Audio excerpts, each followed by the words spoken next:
Welcome to this seminar session. In this session, we'll first have the usual check-ins and reminders. Then we're going to do a little review on citing and using source material in our written work. We are also going to look briefly at how to cite visual content. Our first reminder is that your next discussion post is due this coming Sunday. Please remember to reply to 2 other people. Also, your first draft of the trend analysis assignment must be completed in time for peer review. Make sure to check with your instructor about your exact due date. Here's a little review about what you need to cite in your written work. Whether you are quoting someone directly or paraphrasing them, you need to cite them. By the way, we are going to go over quoting versus paraphrasing or summarizing in the next few minutes.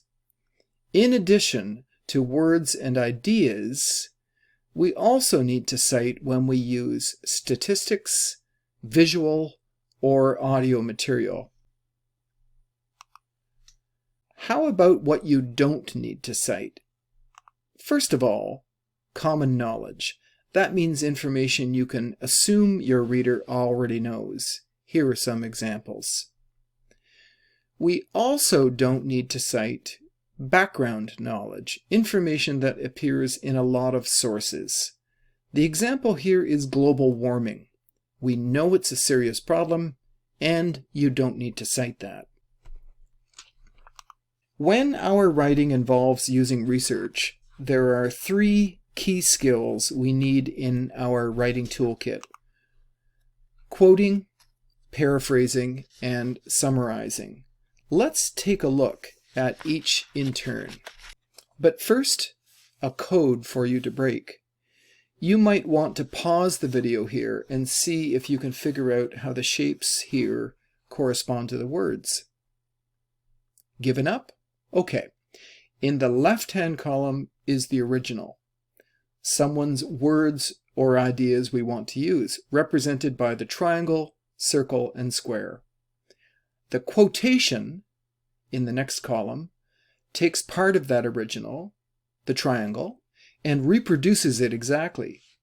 The same shape and the same size. A paraphrase is the same shape as part of the original, but is made up of different language, and that's why it's a different color. Finally, a summary is a miniature of the original and follows in the same order. Now, let's look at each of these skills in turn. First, quotation. We quote someone's words when we want to use their exact language.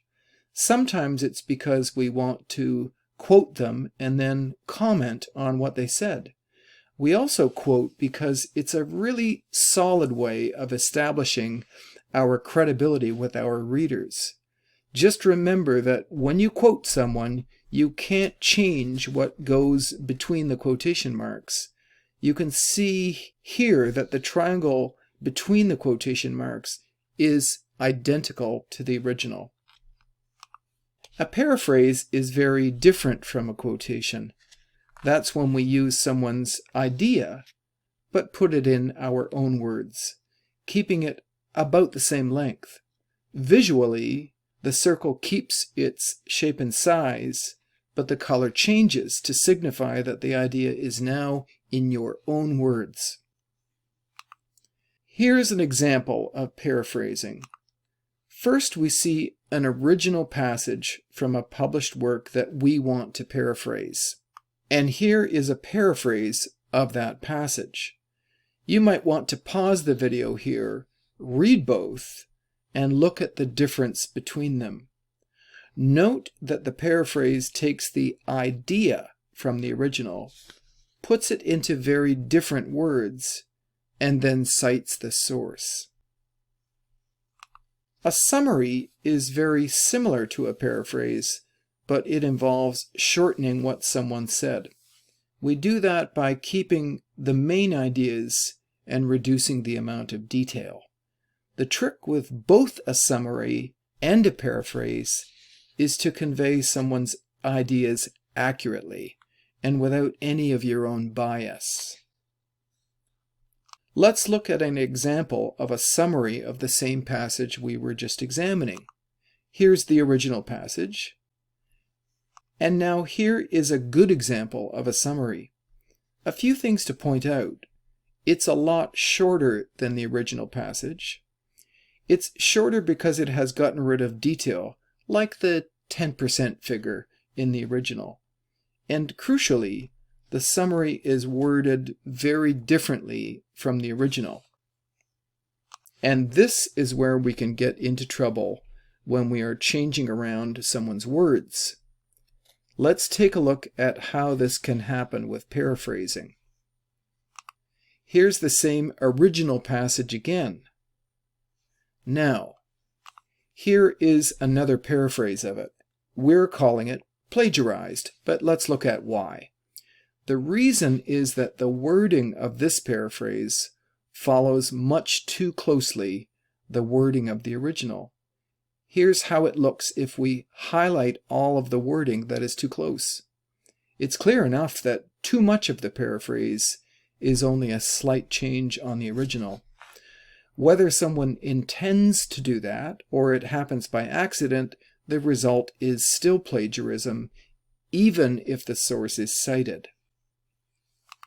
It isn't just about citing sources properly. It's also about how we integrate borrowed material into our writing. If you're going to use a quotation, it should go where it fits. In other words, in a place where it makes sense to your readers. When a writer isn't careful about using quotations, we call it quote dumping. Let's look at an example. Here we have a statement followed by a quotation. Everything looks fine until you actually read it. The quotation not only doesn't fit in with what the writer has been saying, it completely contradicts it. The writer has just said that researchers can't separate their own opinions from how they present data, and the quotation states the opposite. Let's look at how this mistake could be fixed. Here's the original passage again, and here is a revision, shown in red. The revisions solve two problems at once. They put the quotation in a context that makes sense in terms of what the writer is arguing, plus they help to integrate the quotation by introducing it. We also call these signal phrases because they signal to the reader who the source of the quotation is and how it fits into what the writer is saying. Typically, a signal phrase contains a subject, in this case, one scientist, and a verb, insists. You have a lot of flexibility in terms of how you integrate quotations with a signal phrase. The signal phrase doesn't have to come before the quotation. It can also be in the middle of it or follow it. Let's look at an example of each. Here is a signal phrase before a quotation. Here is the same signal phrase interrupting a quotation. And here it is following the quotation. There's no single right way to do this, as long as you include the crucial information for citing the source: the name, the date, and the page number. The research we use in our writing isn't restricted to words. We can also use any kind of visual information as long as we cite it correctly. Here is how. You might want to pause the video here if you are formatting a visual for your trend analysis. Here is an example of a photograph correctly cited using the guidelines we were just looking at. Please remember that this source, just like any other, would also need a full reference listing at the end of your report. Thanks for listening in.